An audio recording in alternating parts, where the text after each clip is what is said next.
Hi there! Today we are going to continue to prepare for putting the deck on the middle section.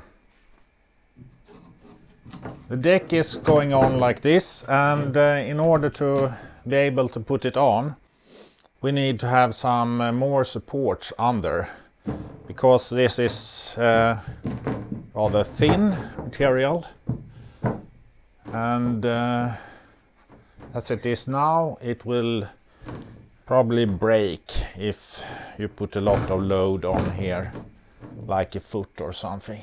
The first support I need to put in place is this upper hull panel. I have left this to have easier access for the inside builds up until now.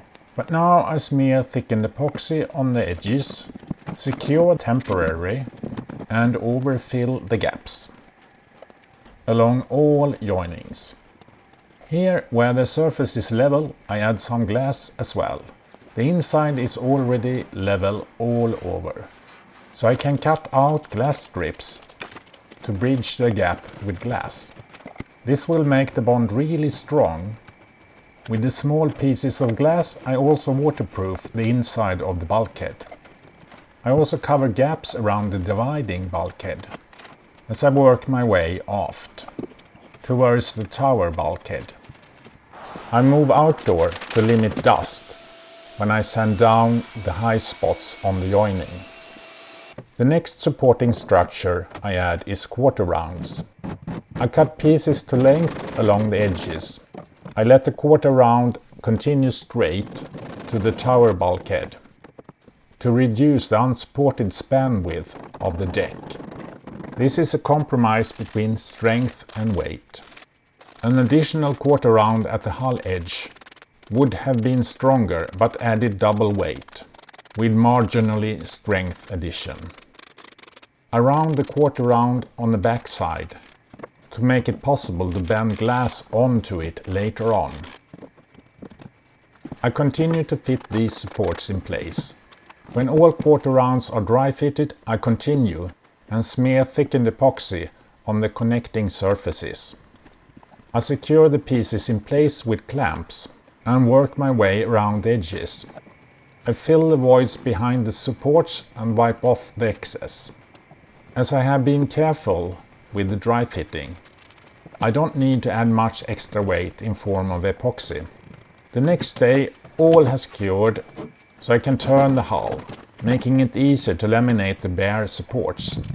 I laminate the supports for two reasons: to increase strength and make them waterproof. Radius is small, so it's a bit difficult to get the glass fiber to follow. But gravitation and persistence overcomes most challenges. Working with thickened epoxy also helps, as it acts as a glue and increases bonding between the wood and the glass fiber during curing. I use the leftover from this batch to increase the thickness of the side panel joining.